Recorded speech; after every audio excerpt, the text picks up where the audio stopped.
Hi everyone, আমি বর্ষা কর্মকার। আমার ফ্রেন্ডরা তো আমাকে চেনেই। তো আজকে আমি এসেছি একটা ভিডিও নিয়ে, যেটা হচ্ছে মায়েদের জন্য, শুধুমাত্র মায়েদের জন্য। অবশ্যই বাবারাও দেখতে পারো, কোনো অসুবিধা নেই তাতে। তো আজকে আমি যেই টপিকটা নিয়ে, যেটা নিয়ে আমি এসেছি, যে প্রেগনেন্সিতে মানে কার কেমন জার্নিটা কেমন হয়, তো সেটা নিয়ে একটা ভিডিও করছি আমি। তো দেখো, প্রতিটা বাড়িতেই তো অনেক বড় বড় মাথা থাকে, ঠিক আছে, প্রেগনেন্সির সময়।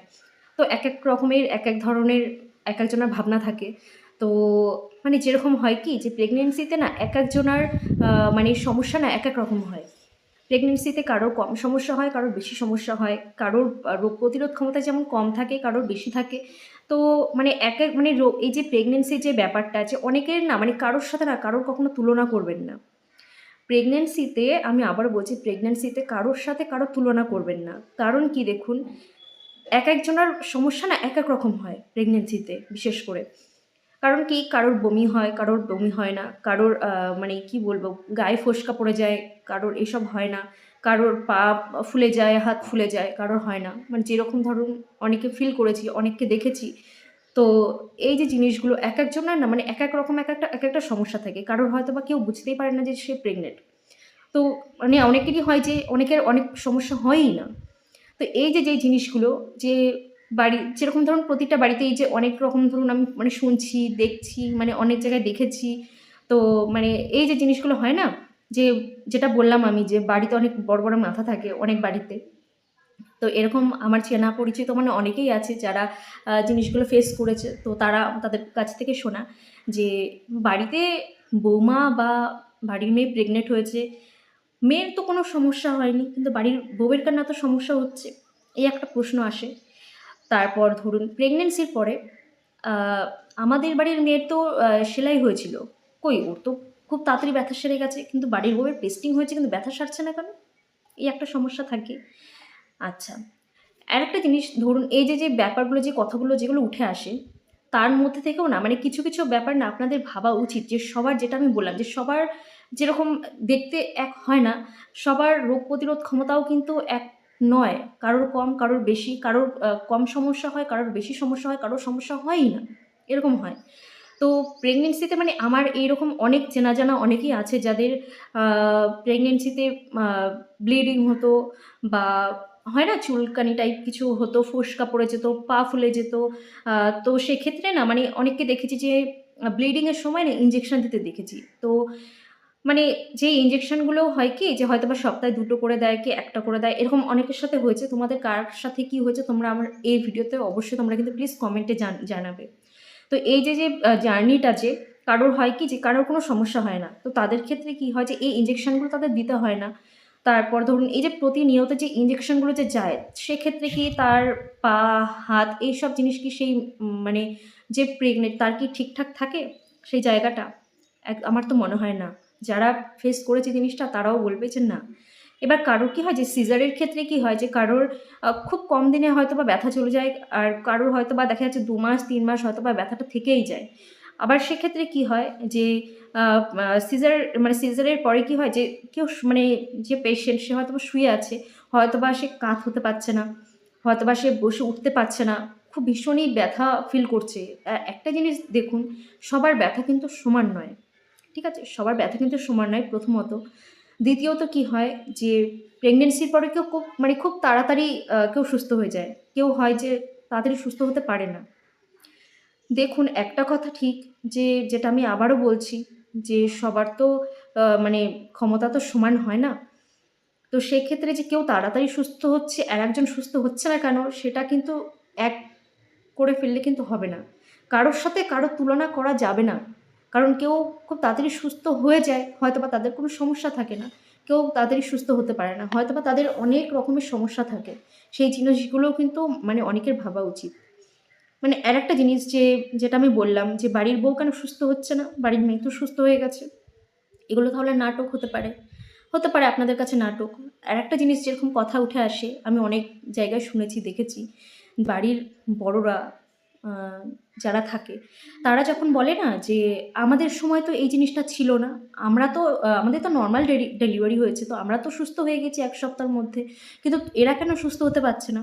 এখন তো এত সুন্দর নতুনত্ব সব জিনিস উঠে এসছে, সিজার চলে এসছে, কোনো কষ্টই নেই, ব্যথা সহ্য করতে হয় না, তো এরা কেন মানে সুস্থ হচ্ছে না?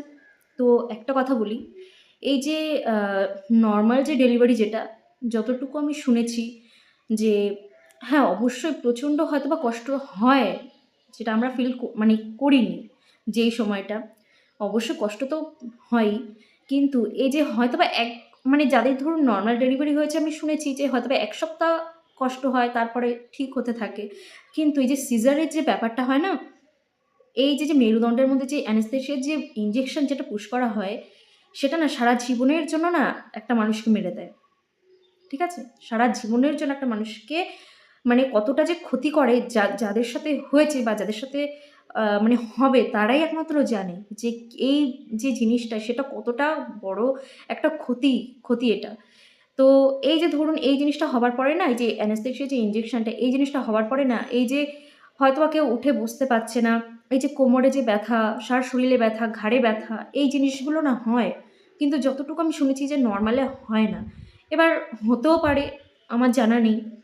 কিন্তু এই যে আমি প্রায় মানে কি বলবো 80% আমি শুনেছি যে সিজারে যখন এই অ্যানেস্থেসিয়া যে ব্যাপারটা যেটা হয়, সেটা না খুব কষ্টকর। মানে যাদের হয়েছে তাদের মুখ থেকে শুনেছি যে কোমরে ব্যথা হয়, নিচু হয়ে কাজ করতে পারে না, তারপর অনেক রকমের অনেক সমস্যা হয়, যে বেশিক্ষণ হাঁটলে কষ্ট হয়ে যায়, বেশিক্ষণ দাঁড়ালে কষ্ট হয়ে যায়, অনেক রকম কষ্ট হয়। তো এই যে মানে এই যে দুটো জিনিসকে যে এক করে ফেলা, এই জিনিসটা না সত্যি কথা বলতে আমি অনেক দিন ধরে ভাবছিলাম এই কথাগুলো আমি মানে ভিডিও করব একটা। তো যাই হোক, আজকে আমি করেই ফেললাম। তো একটা কথাই হচ্ছে, মানে যাদের ধরুন এই মানে ব্লিডিংয়ের ব্যাপারটা হয়, বা যাদের ধরুন প্রেগনেন্সিতে যা সমস্যা হয়, তো মায়েদের কাছে আমার একটা রিকোয়েস্ট যে তোমরা অবশ্যই আমাকে কমেন্টে জানাবে যে কার কী সমস্যা হয়েছে। আমি আমার বন্ধুদের কাছ থেকে আমি শুনেছি, যাদেরকে আমি দেখেছি কাছ থেকে দেখেছি, যে এই যে অনেক রকমের সমস্যা ফেস করতে দেখেছি আমি তাদেরকে, মানে প্রচুর সমস্যা ফেস করতে দেখেছি তাদেরকে, যে এবার তাদের প্রেগনেন্সির পরে মানে তাদের কী সমস্যা হয়েছে, বাড়ি ধরুন যখন নার্সিংহোমে বা হসপিটালে যারা আছেন, তারপরে তাদেরকে কী ফেস করতে হয়েছে প্রেগনেন্সিতে, যে ব্যথাটা, এই সিজার বা পেস্টিংটা যেটা, সেটাও কিন্তু সেলাই, আমি যতটুকু জানি সেটাও কিন্তু সেলাই, আর যেটা সেলাই সেটাও সেলাই। ঠিক আছে?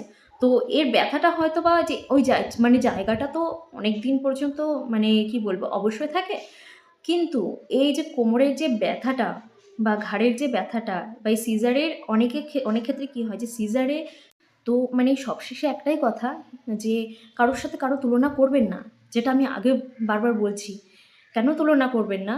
যে আপনি, আপনার হয়তো মানে নর্মাল ডেলিভারি হয়েছে, আর আরেকটা জিনিস যেটা, যে আপনার সিজার হয়নি প্রথমত। দ্বিতীয়ত, মানে যে মেয়েটা সিজার হয়েছে সে মেয়েটার পেটটা পুরোটা কাটা। ঠিক আছে? সেই মেয়েটার পেটটা পুরোটা অনেকটাই কাটা। প্লাস হচ্ছে তার কোমরের যে অ্যানেস্থেসিয়ার যে ইঞ্জেকশনটা দেওয়া হয়েছে সেটা একটা ড্যামেজ অবশ্যই। এবার মেয়েটা যখন বাচ্চাটাকে যখন ব্রেস্ট ফিড করাতে বসছে, হয়তোবা সে বুঝতে পারছে না। তার কোমরে ব্যথা তো অবশ্য হবেই, সে তো বলবেই, তার তো কষ্ট তো হবেই। সেই জিনিসগুলো আপনার যেমন হয়নি, আরেকজনের যে হবে না তার কিন্তু কোনো মানে নেই। তাই না? তো দেখুন, আপনি যখন সেই মেয়েটার জায়গা যখন আপনি নেই, আপনি ফেস করতে পারছেন না, আপনার বাড়ির পুরুষরাও কিন্তু ফেস করতে পারছে না। তাই সেই মেয়েটা কেন সুস্থ হতে পারছে না, সেই মেয়েটা কেন ব্রেস্টফিড করাতে পারছে না, সেই মেয়েটা কেন আপনার বাড়ির মেয়ের মতন সুস্থ হতে পারলো না, তার সাথে কোনো তুলনা করবেন না। ঠিক আছে? তার সাথে কোনো রকম কোনো তুলনা করবেন না। কারণ যেই জায়গাটায় থাকে সে সেই জায়গাটার মানে অবস্থানটা বুঝতে পারে। তাছাড়া অন্য কেউ এসে সেই জায়গাটা বুঝতে পারবে না। হয়তোবা অনেকে মানে বুঝতে পারে, তাদেরকে মানে বোঝানোর দরকার হয় না। কিন্তু যারা বুঝতে পারে না তাদেরকে তো অবশ্যই মানে বোঝাতে হয়। ঠিক আছে? তো মানে অনেকেই মানে বলেছে আমার বন্ধুরা অনেকে বলেছে যে, "জানিস তো আমি না কোমর মানে পাশ ফিরে বসতে পারছি না। বাচ্চাকে উঠে যে কোলে নেবো সেটাও পারছি না। মানে সেটা করতেও কষ্ট হচ্ছে। যখন রাতে যখন ঘুমিয়ে আছি হয়তোবা একটা সাইড ঘুরবো, সেটা খুব মানে প্রচণ্ড পরিমাণে কষ্ট হচ্ছে। মানে সেটা আমার দ্বারা সম্ভব হচ্ছে না যে কীভাবে আমি পাশটা ফিরে শোবো।" তো অনেকেরই হচ্ছে যে হয় কি যে সিজার করেছে কিন্তু অজ্ঞান করে নেয়। অনেক ক্ষেত্রে শুনেছি। তো তাদের কিন্তু এই সমস্যাটা কিন্তু হবে না। কখনোই হবে না, তারা কিন্তু এই ব্যথাটা কিন্তু ফিল করবে না। তো সেই মেয়েটার ক্ষেত্রেও কিন্তু তুমি কিন্তু তাকে কিন্তু এক করতে পারো না, বা মানে কারোর সাথে কিন্তু কারোর এক করা চলে না।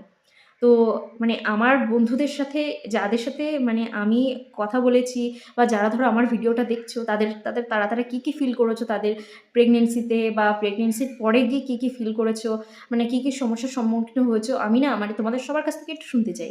তো তোমাদের যদি ভিডিওটা ভালো লাগে তোমরা অবশ্যই লাইক, কমেন্ট, শেয়ার করো। আর তোমাদের যে যা মানে বক্তব্য বলার আছে তোমরা কিন্তু এই ভিডিওতে কিন্তু অবশ্যই কমেন্টে আমাকে বলতে পারো। তো চলো, তোমাদের সাথে নেক্সট ভিডিওতে আবার দেখা হচ্ছে। চলো, টাটা।